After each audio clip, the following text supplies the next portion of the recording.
अब हम बात करें स्फीति अंतराल की। एक नज़र डालें कि क्या है स्फीति अंतराल। तो यहाँ पर हम देखते हैं कि स्फीति अंतराल एक ऐसी स्थिति है जो कि किसी अर्थव्यवस्था में पूर्ण रोजगार संतुलन की स्थिति को बनाए रखने के लिए जितनी मांग की आवश्यकता होती है, जितनी मांग की ज़रूरत होती है और जितनी मांग वास्तव में उत्पन्न होती है, यानी कि जो अधिक मांग उत्पन्न होती है, दोनों के बीच का डिफरेंस है, दोनों के बीच का अंतर है, जिसे हम स्फीति अंतराल कहते हैं। बात करें अगर हम यहाँ पर स्फीति अंतराल को अगर एक सीधे सीधे शब्दों में परिभाषित करना चाहें तो ये होगा, स्फीति अंतराल मांग के आधिक्य का एक कारण है या मांग के आधिक्य के कारण यह उत्पन्न होता है। और अच्छे से समझने के लिए आइए हम इसकी कुछ परिभाषाओं को देखें। एक यहाँ पर हम इसको परिभाषित कर सकते हैं जिसमें हम ये कह सकते हैं कि अतिरिक्त मांग को पूर्ण करने में वर्तमान प्रवाह पर अतिरिक्त दबाव पड़ता है। यहाँ पे हम देखते हैं कि इससे कीमत में वृद्धि होती है और इस स्थिति में उत्पादन की वृद्धि नहीं होती, क्योंकि हमने पहले भी देखा कि उत्पादन के जितने साधन मैक्सिमम थे वो हम लगा चुके थे, क्योंकि पूर्ण रोजगार की स्थिति को हम प्राप्त कर चुके थे। तो एक्सेस अब यहाँ पर हम कुछ नहीं लगा सकते। कुल मिलाकर ये कहा जाए कि उत्पादन मैक्सिमम जो किया जा सकता था वो किया जा चुका है। मांग लेकिन फिर भी जो है वो बढ़ती जा रही है वस्तुओं की। तो दोनों के बीच की जो खाई है, अब ये जो स्थिति उत्पन्न हो रही है वो कहीं ना कहीं स्फीति अंतराल को जन्म देती है। और ये एक ऐसी कंडीशन है जबकि ऐसी स्थिति बन जाती है कि रोजगार में फिर वृद्धि नहीं हो पाती, क्योंकि हमने देखा कि मैक्सिमम तो प्रोडक्शन के जो 5 फैक्टर हैं, 5 साधन है, भूमि, श्रम, पूंजी, संगठन और साहस, सबको हमने जितना मैक्सिमम हम नियोजित कर सकते थे, जितना मैक्सिमम हम उनको यूज़ कर सकते थे वो हमने कर लिया, लेकिन फिर भी मांग बढ़ती जा रही है, अधिक मांग होती जा रही है। तो अब उत्पादन को बढ़ाया नहीं जा सकता है और यही कारण है कि उत्पादन के साधनों को भी नहीं लगाया जा सकता। तो उत्पादन के साधनों को नहीं लगाया जा सकता, यानी कि अब अतिरिक्त रोजगार भी किसी को प्रदान कर पाना संभव नहीं है। अब ये एक ऐसी स्थिति है जो कि जहां पर हमने पूर्ण रोजगार की स्थिति प्राप्त कर ली है। अब बात करें अगर हम इन परिभाषाओं और अर्थ के आधार पर सटीक कि स्फीति अंतराल क्या है, तो इससे हम एक निष्कर्ष ये निकाल पाते हैं कि वास्तव में स्फीति अंतराल मांग में आधिक्य की माप करता है। किससे आधिक्य? पूर्ति से। प्रोडक्शन के जितने फैक्टर्स थे सब हमने यूज़ कर लिया, टेक्निक्स सब हमने यूज़ कर ली, जितनी हम पूर्ति कर पा रहे हैं उससे कहीं ज़्यादा स्पीड में मांग बढ़ रही है, मांग ज़्यादा हो रही है। तो दोनों के बीच का अब ये जो गैप आ रहा है वो कहलाता है स्फीति अंतराल। और संतुलन की स्थिति में जो उत्पादन है वो आय के लिए वास्तव में जितना आय हो पा रहा है उत्पत्ति के साधनों को, उनकी मांग जितनी होनी चाहिए और वास्तव में जितनी हो रही है, यानी जितनी उससे अधिक है, इन दोनों के डिफरेंस को भी हम स्फीति अंतराल के रूप में यहाँ पर डिफाइन कर सकते हैं, प्रदर्शित कर सकते हैं। कुल मिलाकर हम ये कह सकते हैं कि स्फीति अंतराल मांग आधिक्य और कीमत में जो वृद्धि है उन दोनों को वो प्रदर्शित करता है। और अधिक अच्छे से समझने के लिए आइए एक उदाहरण के द्वारा और ग्राफ के द्वारा स्फीति अंतराल को समझते हैं। पहला, चालू कीमतों पर सकल राष्ट्रीय आय 25 करोड़ रुपए। दूसरा, कर 6 करोड़ रुपए। तीसरा, प्रयोज्य आय 19 करोड़ रुपए। चौथा, स्फीति पूर्व कीमतों पर जीएनपी 20 करोड़ रुपए। पांचवा, सरकारी व्यय 8 करोड़ रुपए। छठवां, स्फीति पूर्व कीमतों पर उपभोग के लिए उपलब्ध उत्पादन 12 करोड़ रुपए। यहाँ पर स्फीति अंतराल, जैसे कि हमने परिभाषा में और इसके अर्थ में देखा, थर्ड और सिक्स्थ को अगर हम माइनस कर लेते हैं, दोनों का डिफरेंस निकाल लेते हैं, तो वो स्फीति अंतराल कहलाएगा। यानी कि प्रयोज्य आय जो कि 19 करोड़ है, उसमें से हम स्फीति पूर्व कीमतों पर उपभोग के लिए जो उपलब्ध उत्पादन है, जितना हम सप्लाई कर सकते हैं, उसको अगर हम माइनस कर देते हैं 12 करोड़ को, तो जो स्फीति अंतराल आएगा वो हमको यहाँ पर 7 करोड़ मिल जाएगा।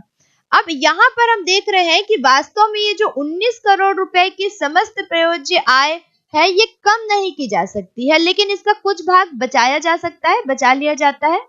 अब मान लीजिए कि इसका 20%, हम 19 करोड़ का 20% यानी कि 3.80 करोड़ अगर हम बचा लेते हैं, तो 12 करोड़ रुपए की वस्तुओं की मांग उत्पन्न करने के लिए हम ये मान सकते हैं कि हम 15.20 करोड़ रुपए यानी कि 19 माइनस 3.80 करोड़ 15.20 करोड़ हम बचा लेंगे।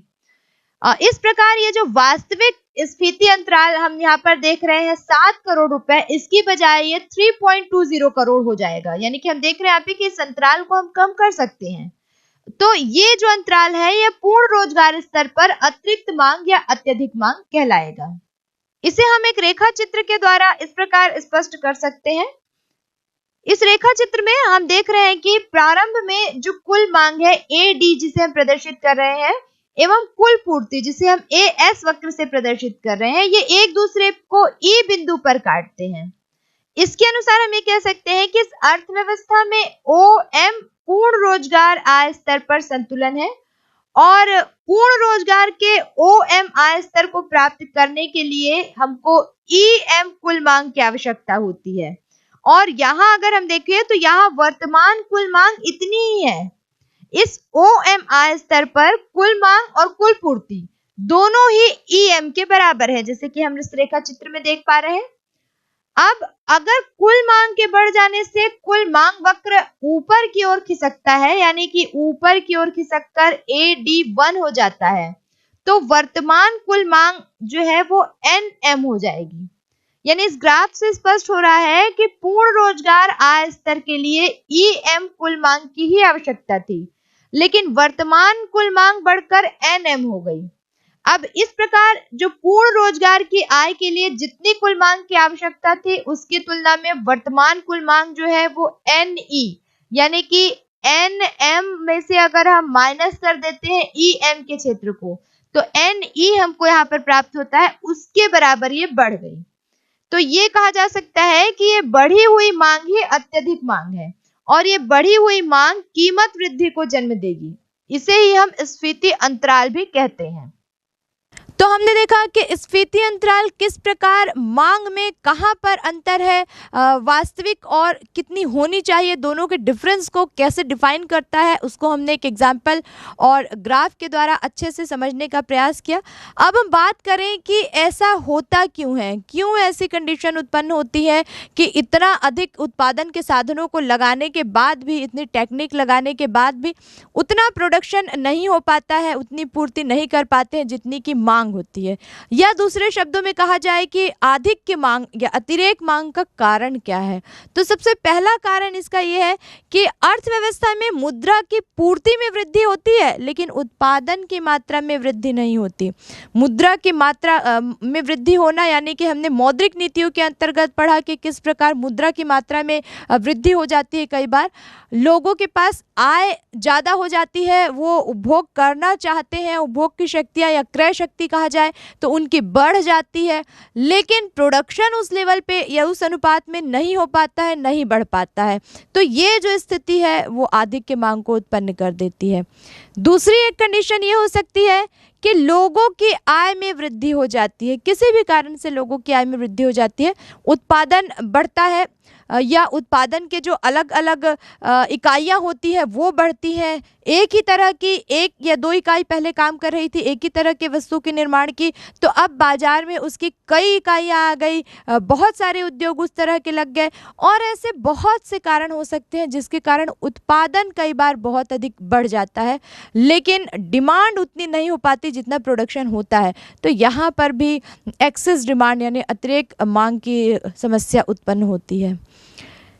तीसरी एक कंडीशन ये हो सकती है कि हमने देखा कि अब जो सरकारें हैं वो घाटे का बजट बनाती है, हालांकि एक तरीके से देखा जाए तो वो अच्छा होता है जनता के लिए, इसलिए कि सरकार मैक्सिमम जो उसकी आय है वो जनता के व्यवस्था में जनता के को कुछ एक्स्ट्रा सुविधाएं उपलब्ध कराने में लगा देती है और खुद भले घाटे में रहे लेकिन ज़्यादा से ज़्यादा पैसा वो जनता की सेवा पे खर्च कर देती है। यहाँ पर एक ऐसी स्थिति उत्पन्न हो जाती है जब लोगों को बहुत ज़्यादा खर्च करने की ज़रूरत नहीं पड़ती, उनके पास सेविंग्स हो जाती है, उनके पास पैसे बच जाते हैं और वो उस बचे हुए पैसे को फिर खर्च करना चाहते हैं और खर्च जब करना चाहते हैं यानी कि उपभोग करना चाहते हैं तो फिर वो बहुत ज़्यादा वस्तुओं की मांग करते हैं। हैं।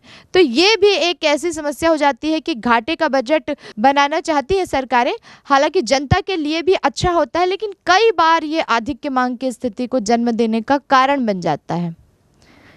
ऐसे ही अगर हम देखें तो वस्तुओं का जब हम विदेशों में निर्यात करते हैं अतिरिक्त थोड़ी सी राशि प्राप्त करने के लिए, क्योंकि हम जिस वस्तु का प्रोडक्शन करते हैं अपने देश में जिस मूल्य पर उसको हम बेचते हैं उससे कहीं ज़्यादा मूल्य पर हम उसको विदेशों में बेच सकते हैं, यानी कि निर्यात कर सकते हैं।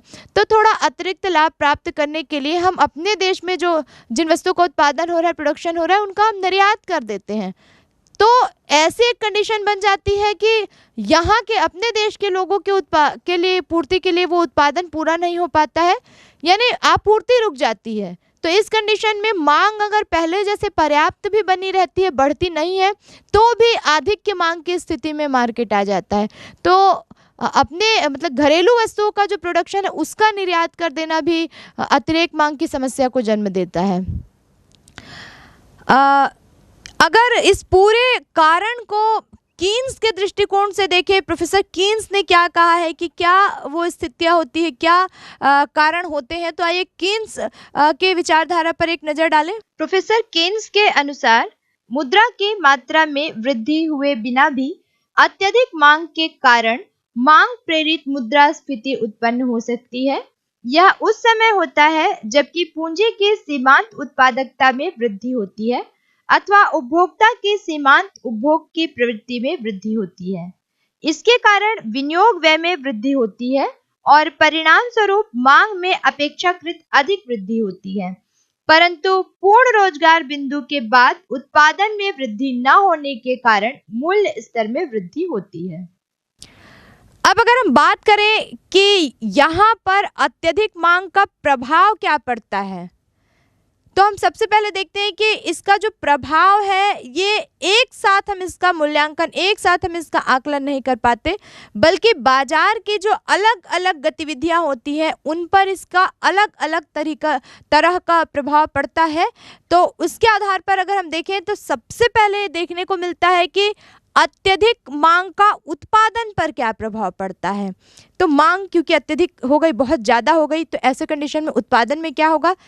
एक तो सबसे पहली बात कि उत्पादक की ये जिम्मेदारी हो जाएगी कि वो और अधिक वस्तु का उत्पादन करे, यानी कि ज़्यादा से ज़्यादा वस्तु का उत्पादन करे, इतनी वस्तु का उत्पादन करे कि मांग को पूर्ति के बराबर लाया जा सके, यानी आपूर्ति की जा सके।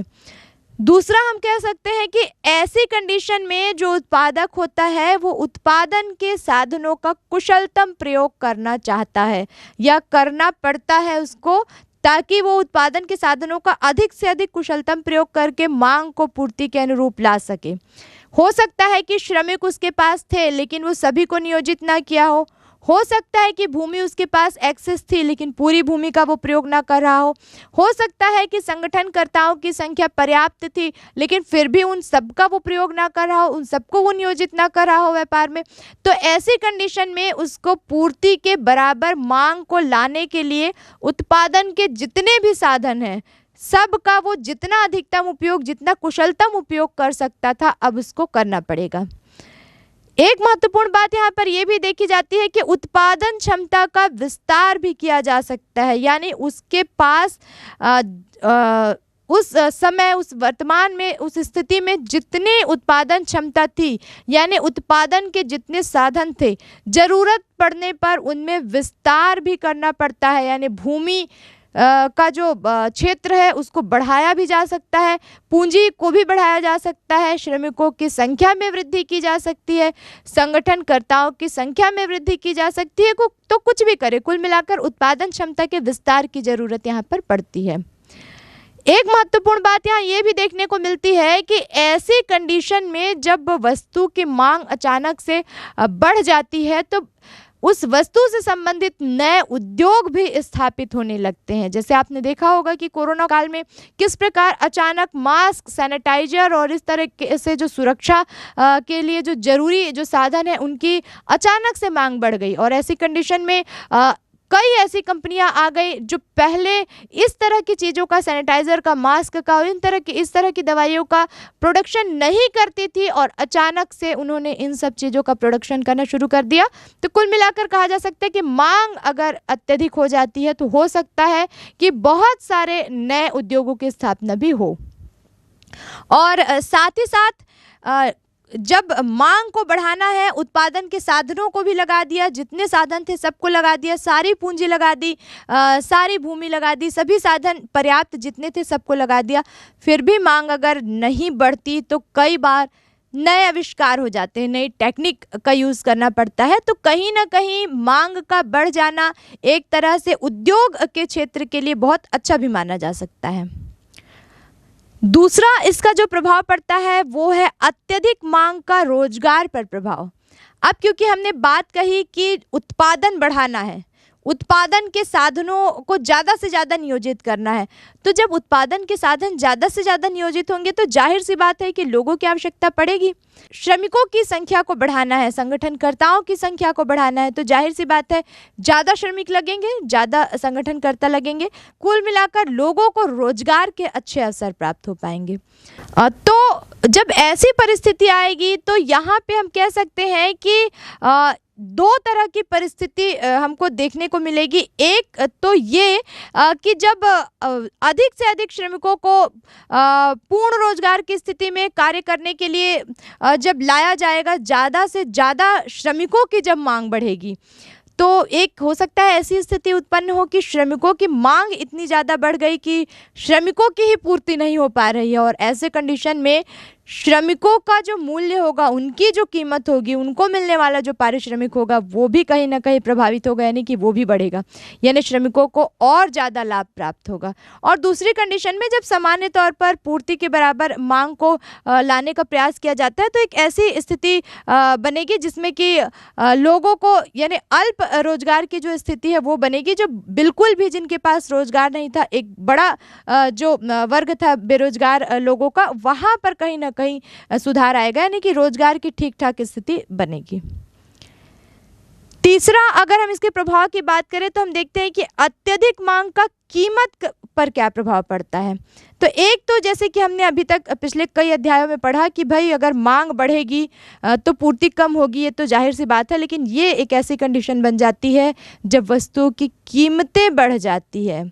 आपने बाजार में देखा होगा, अपनी आवश्यकताओं की वस्तुओं के संबंध में भी आपने देखा होगा कि किस प्रकार जब किसी वस्तु की विशेष मौसम में, सीज़न में मांग बढ़ती है तो कैसे उनकी कीमतें भी अचानक से बढ़ जाती हैं।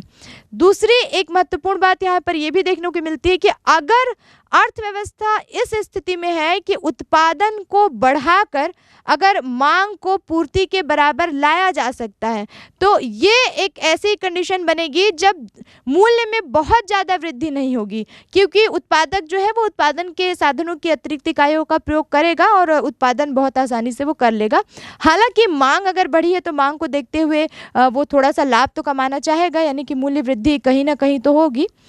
लेकिन तीसरी एक कंडीशन यहाँ बनती है जब अर्थव्यवस्था इस स्थिति में हो कि उत्पादन को और अधिक नहीं बढ़ाया जा सकता, साधन भी जितने थे सब लगा लिए, टेक्निक भी जितनी थी सब लगा लिए, लेकिन अब उत्पादन इससे ज़्यादा नहीं बढ़ सकता, और ऐसी कंडीशन में भी मांग जो है वो रुक नहीं रही है, सतत बढ़ी हुई है।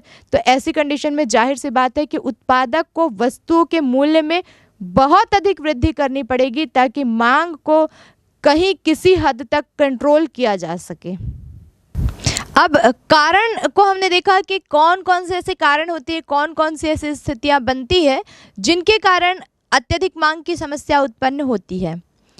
अब ये जो अत्यधिक मांग की समस्या उत्पन्न हो गई है, इसको कहीं ना कहीं बैलेंस करना, नियंत्रित करना आवश्यक होता है। तो कौन कौन से ऐसे उपाय होते हैं जिससे इस समस्या को नियंत्रित किया जा सके, ठीक किया जा सके, इस पर हम एक नज़र डालें तो सबसे पहले हम देखते हैं कि इस अत्यधिक मांग की समस्या को ठीक करने के लिए हम 3 बिंदुओं पर जा सकते हैं, 3 तरीके अपना सकते हैं, जिसमें हम सबसे पहले देखते हैं मौद्रिक उपाय, दूसरा हम देखते हैं राजकोषीय उपाय, और तीसरा हम देखते हैं इसके अलावा कुछ अन्य उपाय। तो बात करें अगर हम मौद्रिक उपाय की, तो वास्तव में ये उन मौद्रिक नीतियों के अंतर्गत ही आता है जिसमें हम मुद्रा से संबंधित जो बातें होती है, यानी कि यहाँ पर हम देखते हैं कि मुद्रा की पूर्ति क्या है, मुद्रा की मांग कितनी है, लागत कितनी है, साख की उपलब्धता कितनी है। हमने पिछले अध्याय में काफ़ी विस्तार से पढ़ा मौद्रिक नीतियों के बारे में। तो उन्हीं नीतियों को के अंतर्गत हम मौद्रिक उपाय कर सकते हैं, मुद्रा से संबंधित कुछ उपाय कर सकते हैं और अत्यधिक मांग को काफ़ी हद तक नियंत्रित कर सकते हैं।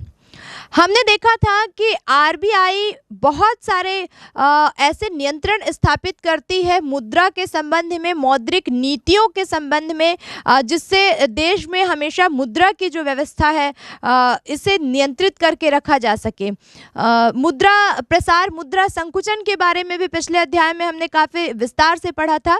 तो इन्हीं सबको दृष्टिगत रखते हुए एक काम ये किया जा सकता है कि आरबीआई जो है वो मौद्रिक नीतियों पर अपनी नीतियों को कुछ इस तरह से नियंत्रित करके रखे कि मुद्रा संबंधी नीतियों के कारण जो अतिरिक्त मांग की समस्या उत्पन्न हो रही है, कम से कम उसको ठीक किया जा सके। और इसके अंतर्गत सबसे पहला जो बिंदु आता है वो है कि मुद्रा निर्गमन संबंधी नियम को कठोर बनाया जा सकता है। हमने देखा कि किस प्रकार रिजर्व बैंक जो है वो समय समय पर मुद्रा निर्गमन के संबंध में एक महत्वपूर्ण निर्णय लेती है। तो इसी को दृष्टिगत रखते हुए हम कह सकते हैं कि कम से कम वो अपने नियमों को इतना कठोर बनाए कि अतिरिक्त मुद्रा की जो स्थिति है वो उत्पन्न ना होने पाए, और ये जो स्थिति है काफ़ी हद तक इससे अतिरिक्त मांग की समस्या को नियंत्रित किया जा सकेगा। दूसरा एक काम ये किया जा सकता है कि पुरानी मुद्रा वापस लेकर, बहुत आसान तो नहीं है लेकिन कई बार ऐसी स्थितियां उत्पन्न होती हैं जब अत्यधिक मांग को बहुत साधारण से जो ट्रिक होते हैं, बहुत साधारण से जो हथियार होते हैं कंट्रोल करने के, उनसे नहीं किया जा सकता है। तो ऐसी कंडीशन आती है कि आरबीआई को जो पुरानी मुद्रा अभी जो प्रचलन में है उसको रोक कर या उसको समाप्त करके नई मुद्रा का निर्गमन करना पड़ता है। ये हथियार काम आता है उस समय अत्यधिक मांग को कंट्रोल करने के लिए। बात करें अगर हम प्रैक्टिकली इसको व्यवहार में लाने की, तो हमने देखा कि प्रथम विश्व युद्ध के बाद सन 1924 में जर्मनी ने ये काम किया था और लगभग उस समय उसने अपनी 10 खरब मुद्राओं को समाप्त करके उसके बदले में नई मुद्रा उसने जारी की थी। तो जब कोई भी ट्रिक काम नहीं आता है तो ये भी नया काम किया जा सकता है कि पुरानी मुद्रा को समाप्त करके फिर नई मुद्रा का प्रचलन लाया जाए। मौद्रिक जो नीतियां हैं, मौद्रिक जो उपाय है, उसी में तीसरा एक महत्वपूर्ण काम जो किया जा सकता है वो है साख पर नियंत्रण स्थापित करके, यानी कि साख की स्फीति को कम करके। हमने देखा केंद्रीय बैंक संबंधित अध्यायों में कि किस प्रकार जो व्यापारिक बैंक है वो केंद्रीय बैंक उनको जो पैसे देती है, केंद्रीय बैंक से जो वो ऋण लेते हैं वो किस कार्य के लिए लेते हैं, ताकि वो जनता को वो ऋण दे सके। अब अगर जो व्यापारिक बैंक है वो केंद्रीय बैंक से कम दर पर ऋण लेते हैं तो वो जाहिर सी बात है कि फिर वो पब्लिक को भी कम ब्याज दर पर ऋण देंगे, और अगर ब्याज की दर अगर कम रहेगी तो जाहिर सी बात है कि ऋण लोन की जो डिमांड है वो बहुत ज़्यादा रहेगी, लोग बहुत आसानी से लोन ले लेंगे। अब ये ऐसी कंडीशन बन जाएगी कि लोगों के हाथ में अच्छी खासी क्रय शक्ति आ जाएगी, फिर वो ज़्यादा वस्तुओं की डिमांड करेंगे और फिर अधिक की यानी अतिरेक मांग की स्थिति उत्पन्न हो जाएगी। तो यहाँ पर इसको कंट्रोल कर लिया जाए।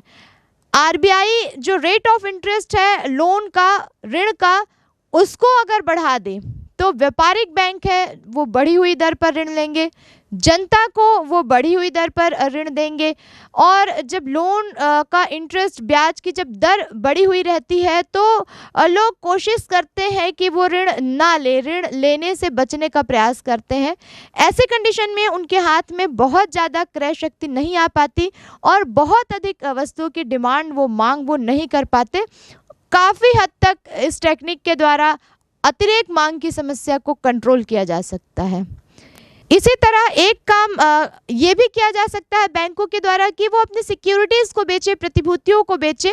लोग उन सिक्योरिटीज़ को अगर खरीदते हैं, जनता अगर उनको खरीदती है, तो जनता के पास जो आय है, जो धन है, उसका एक बड़ा हिस्सा बैंक के पास आ जाएगा, सरकार के पास आ जाएगा। तो इससे भी उनके पास जो क्रय शक्ति है वो कम हो जाएगी, उसको कंट्रोल किया जा सकेगा, जिससे वो अधिक वस्तुओं की मांग नहीं कर पाएंगे।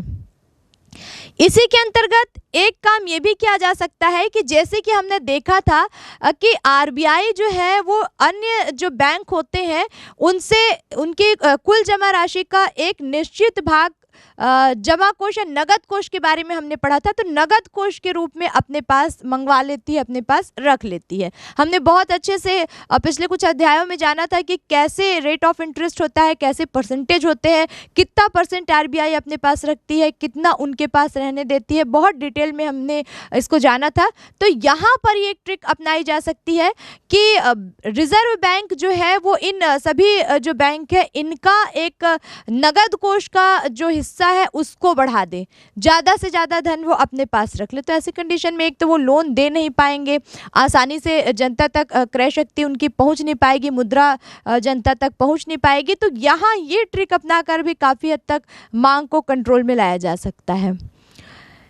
इसी तरह दूसरा जो उपाय है जिसे हम कहते हैं राजकोषीय उपाय, राजकोष यानी राज्य का, देश का जो खजाना होता है उसमें जितनी धन संपत्तियां हैं उसको कैसे कंट्रोल करना है, कितना वहाँ पर कहाँ कहाँ से पैसा आएगा, किन किन मदों पर सरकार खर्च करेगी, ये सारी जो नीतियाँ होती हैं वो राजकोषीय नीतियाँ होती हैं। और इन्हीं नीतियों को कंट्रोल करते हुए जो उपाय अपनाया जाएगा यहाँ पर एक्सेस डिमांड को कंट्रोल करने के लिए, वो ही राजकोषीय उपाय के अंतर्गत आएगा। तो इसमें हम क्या क्या कर सकते हैं? इसमें हम सबसे पहला काम ये कर सकते हैं कि बचत का बजट हम बनाएं। एक तो जब सरकारें जो होती है वो घाटे का बजट बनाती है तो हमने देखा कि जनता के लिए वो काफ़ी अच्छा फ़ायदेमंद होता है। सरकार भी अपने आप को गौरवान्वित महसूस करती है जब वो घाटे का बजट बनाती है। ये शो करना चाहती है कि हमने जनता के उत्थान के लिए काफ़ी अच्छा कार्य किया है। लेकिन कहीं ना कहीं ये अत्यधिक मांग की समस्या को जन्म देता है, जैसे कि हमने पहले देखा। अगर बचत का बजट बनाया जाता है तो इसका अर्थ ये हुआ कि सरकार अपनी आय का कम हिस्सा व्यय कर रही है। तो व्यय कौन करेगा फिर? जहाँ पर ज़रूरत पड़ेगी जनता खुद व्यय करेगी, यानी कि उसकी जो वस्तुओं के लिए, उपभोग के लिए जो क्रय शक्ति है वो ऑटोमेटिक ही कंट्रोल हो जाएगी, कम हो जाएगी। और यहाँ पर अतिरिक्त मांग की समस्या को भी हल किया जा सकता है। दूसरा एक उपाय राजकोषीय उपाय के अंतर्गत ये किया जा सकता है कि ऋण प्राप्ति संबंधी योजनाएं बनाई जाए, यानी कि सरकार जो है, सरकारी बैंक जो है वो ऋण पत्र जारी करे और लोगों को, जनता को प्रोत्साहित करें कि वो ऋण दे सरकार को। तो उनके पास, जनता के पास जो जमा राशि है, जो पैसा है, वो ऋण के रूप में वो सरकार को दे देंगे। आय या क्रय की जो शक्ति है वो ज़्यादा से ज़्यादा सरकार के पास आ जाएगी। कहाँ से आ जाएगी? जनता से। एक लाभ जनता को ये होगा कि उस पर उनको ब्याज प्राप्त होगा, लाभांश प्राप्त होगा। तो ऐसी कंडीशन में दोनों चीज़ें बहुत अच्छी हो जाएंगी कि सरकार के पास एक तो आय भी आ जाएगी और दूसरा जनता के पास जो अतिरिक्त आय है उसका सदुपयोग हो पाएगा। और जिस समस्या से हम बचना चाह रहे हैं, अतिरिक्त मांग, उस समस्या को भी, क्योंकि लोगों के पास क्रय शक्ति कम हो जाएगी तो अतिरिक्त मांग की स्थिति उत्पन्न हो पाएगी। तो इस समस्या से भी काफ़ी निजात पाया जा सकेगा। तीसरा एक उपाय ये किया जा सकता है कि सार्वजनिक व्यय पर नियंत्रण। बहुत ज़्यादा जो देश हित के लिए बहुत ज़्यादा जो विकास के जो कार्य किए जा रहे हैं उन पर थोड़ा सा लगाम लगाया जा सकता है। जहाँ पर ज़रूरत नहीं है वहाँ पर खर्चों को रोका जा सकता है या कुछ समय के लिए स्थगित किया जा सकता है, या जितना अधिक हो सके उनको नियंत्रित किया जा सकता है। जैसे हम देखते हैं कि सड़क बनाना, बांध बनाना, इन सब ये जो कार्य हैं ये हमेशा चलते रहते हैं। सरकारी जो भवन है, चाहे वो विद्यालय के लिए हो, अस्पताल के लिए हो या अन्य सरकारी कार्यालय, ये लगातार इनका निर्माण होता रहता है, तो इन पर कहीं कुछ हद तक कंट्रोल किया जा सके, कुछ हद तक जो इन पर होने वाला व्यय है उसको नियंत्रित किया जा सके, ये भी एक ट्रिक अपनाई जा सकती है। एक चौथा यहाँ पर एक चौथा काम यहाँ पर ये भी किया जा सकता है कि लोगों को की बचत को प्रोत्साहित करना चाहिए, यानी उनको प्रोत्साहित करना चाहिए जनता को कि वो बचत करें, यानी कि पैसे को बचाएं, कहीं अच्छी जगह इन्वेस्ट करें। हमने पहले भी देखा था कि एक व्यक्ति के पास जो आय होती है उसको वो दो तरह से यूज़ करता है, एक भाग तो वो उपभोग में लगा देता है और दूसरा भाग जो बचता है उसको बचत यानी कि इन्वेस्टमेंट में लगा देता है, विनियोग में लगा देता है। लेकिन एक अधिक मांग जो है उसकी समस्या तब उत्पन्न होती है जब जनता की प्रवृत्ति विनियोग या बचत की कम होती है और उपभोग मांग की ज़्यादा होती है। विनियोग मांग की तरफ वो आकर्षित नहीं हो पाता है और ऐसी कंडीशन में वो अपनी पूरी की पूरी आय को उपभोग मांग में लगा देता है और यही वो स्थिति होती है जब मांग लगातार बढ़ती जाती है वस्तुओं की। तो किसी भी तरह से सरकार को प्रोत्साहित करना चाहिए लोगों को कि वो बचत करें, विनियोग करें।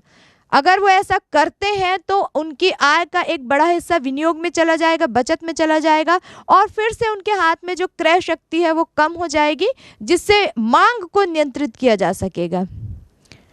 अगला एक कार्य यहाँ ये भी किया जा सकता है कि मजदूरी बंधन इसको अपनाया जा सकता है। इसके अंतर्गत कीन्स ने अपनी विचारधारा प्रस्तुत की है कि अतिरिक्त आय जो मजदूरों की हो रही है या उनकी मजदूरी में जो वृद्धि हो रही है उस पर रोक लगाई जाए, या फिर उन्होंने ये भी कहा है कि कम से कम तब तक तो ज़रूर रोक लगाई जाए जब तक उत्पादन में वृद्धि नहीं होती। यानी कि अगर मज़दूरों के कारण उत्पादन में वृद्धि होती है तब तो उनको उनकी जो मजदूरी है उसमें अतिरिक्त या उनको उनकी मजदूरी को बढ़ाया जाना चाहिए। लेकिन जब तक उत्पादन में वृद्धि नहीं होती तब तक उनकी मजदूरी को उतना ही रखा जाए, बढ़ाया नहीं जाए। एक तो बात ये कि अगर उनकी मजदूरी को बढ़ा दिया जाएगा तो फिर उनकी आय बढ़ जाएगी। अब उस बढ़ी हुई आय से वो अतिरिक्त मांग करेंगे और वस्तुओं की मांग करेंगे, प्रोडक्शन उतना है नहीं, पूर्ति पहले से ही कम है, तो फिर से अतिरिक्त मांग की समस्या उत्पन्न होगी। दूसरी ये बात कि उत्पादन किया कैसे जाए जबकि पहले से ही जितने साधन है, क्योंकि हम पूर्ण रोजगार की अवस्था में चल रहे हैं, पहले से ही जितने साधन हैं उनको हम नियोजित कर चुके हैं, टेक्निक जितनी थी सब हम अप्लाई कर चुके हैं, तो उत्पादन और अधिक बढ़ाने का तो प्रश्न ही नहीं उठता। तो यहाँ पर ये जो समस्या है उसको समाप्त करने के लिए, नियंत्रित करने के लिए एक उपाय यही अपनाया जा सकता है कि मजदूरी में किसी प्रकार की अतिरिक्त वृद्धि को रोक दिया जाए। एक काम यहाँ पर यह भी किया जा सकता है कि उत्पादन में वृद्धि का कुछ तो प्रयास किया जाना चाहिए। हालांकि हम पूर्ण रोजगार की बात कर रहे हैं, पूर्ण रोजगार की स्थिति में हैं हम, लेकिन फिर भी जो बन पाए, चाहे एक्स्ट्रा हम टेक्निक लगाकर, चाहे हम उद्योगों की इकाई में विस्तार करके, किसी भी तरह से उत्पादन वृद्धि का एक प्रयास करते रहना चाहिए। और साथ ही साथ मूल्य नियंत्रण एक बहुत बड़ा हथियार साबित होगा ऐसी कंडीशन में जब अधिक मांग की स्थिति उत्पन्न हो जाती है।